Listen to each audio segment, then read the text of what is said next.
Hey everyone, welcome back to Crypto Cash. Thank you so much for joining me here. I hope you're having a great day. Bitcoin's doing its thing. I hope you're doing your thing too and having a good one regardless. Kind of standard here, jumping up for a little fake out, drop down to sweep some liquidation, right back to where we started. Basically, standard shenanigans 101. So we're going to explain a little bit about what's going on here with this bearish rectangle. Basically broke to the downside. Potential for 60,000.8, basically 61K, effectively as a new resistance. We got to kind of see what's going on, be a little patient, but for the most part, it's kind of working out the way that it should. Had we broken free, just say, and continued higher, breaking that 61.8K range, we could have seen a bullish backtest, and this is what that would have looked like. But again, hindsight's 2020. There's only two different ways the price can go, right?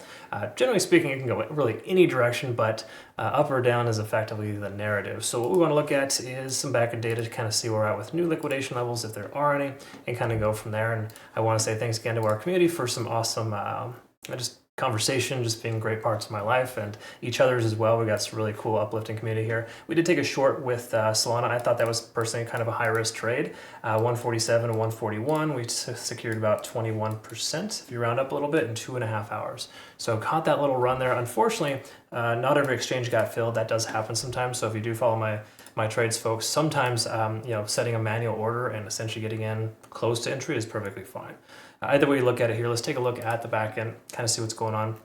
If we look at this here, we can see a little heavier of a concentration at that 59,400. So some late longs here essentially adding to their position in the 59.5 range. That is essentially the liquidation area that they felt comfortable taking along with there. Again, either way you look at it, we got a lot, basically billions and billions of dollars just flooded in here for some late longs. So let's see if those late longs are going to be profitable. It's hard to say specifically. Obviously, they probably are right now, but is this sustainable? That's the question. So when we look at the macro, kind of a bit larger of a perspective, we can see heavier concentration once more at that 59.5, that roughly about 5-6 billion at that one level. And then it's kind of sparse all the way down to about 57,000. So while we have some late longs, it's not like super concentrated.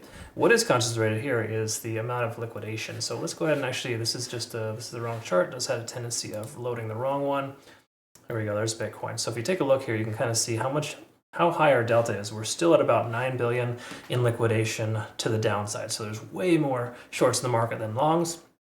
And if we kind of zoom in here, we can see again those late shorts here about that 59.7, 59.2, or sorry, those are late longs, I apologize.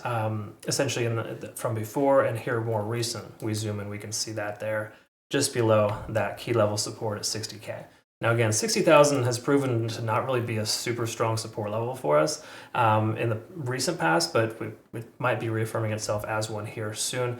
We just take a look here, open interest as per usual, about 62,000, it's about the standard. All right, so let's take a look at the front end data, I guess you could say, now that we understand where we're at here.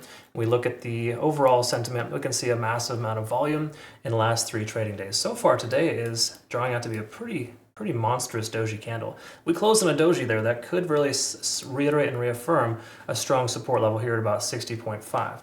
Okay, so again, we're just gonna go ahead and move this guy here. Go ahead and keep this as potential support level for us, just kind of to keep an eye on it, right? Because a previous daily candlestick closure, a likely retest of a support plus doji candle, that gives us good confidence in knowing that, hey, low 60s is possibly even a good support.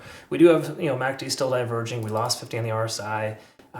In fact, when we were looking at this earlier today, it was retesting 50 on the RSI. Significantly lost that now that we're no longer in the 62K range, and we can see our money flow index pulling back. So everything here is mostly bearish. There's no other way around it.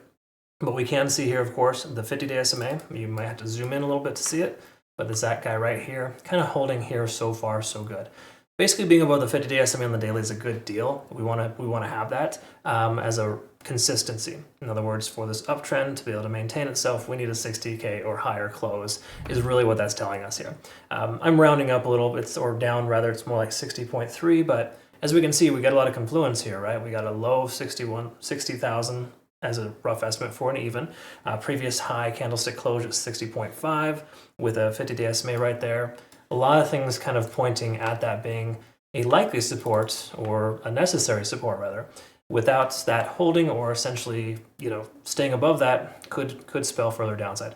My speculation is we lose 60K, 57 is the rough estimate for the new level, just mainly because there's a lot of liquidation to the downside there. It's brought, 10, 20, 30, 40, 50. Somewhere in the range of about 50 to 60 billion at 57,000 plus or minus a couple hundred.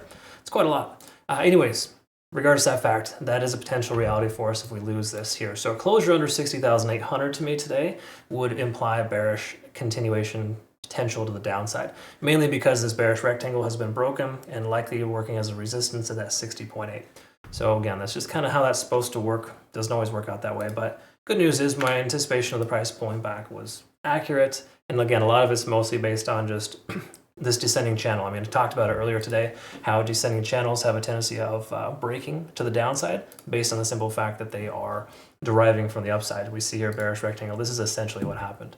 About an 80% probability too. Okay, so again, awesome stuff. Keep in mind, 38% of statistics are made up on the spot.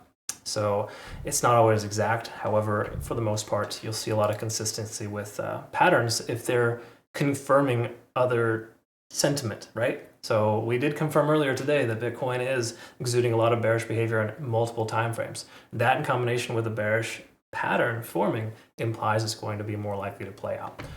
So again, that is probably an interesting thing, maybe a head scratcher for some folks, because we do have an open long with Bitcoin. I think our average position is just the upper 61,000 range. So the truth is we're in the red on that one, which is why we hedged with a short for Solana. But also, I feel like this support range should hold. So again, there's that too. So even though we see a lot of bearish divergences here, we got to give that that lower fib level, or more so that lower support range, a chance to be able to play out. Okay.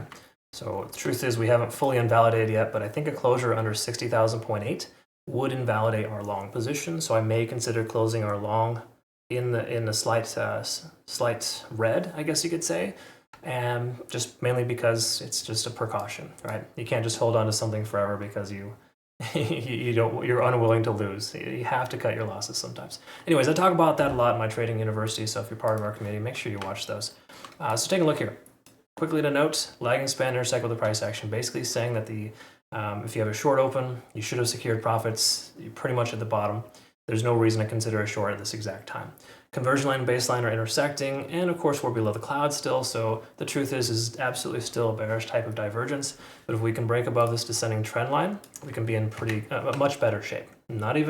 Don't even get confident if the price does one of these. Oh, I'm going to take a long at 61,000 because we broke a descending trend. It's not how it works. Other things have to be present. But we had a lot of confluence, as we talked about earlier, and the price action just got completely obliterated right there. Like the price literally came up and down within an hour. That's a terrible doji candle. That's a signal of reversal in most cases.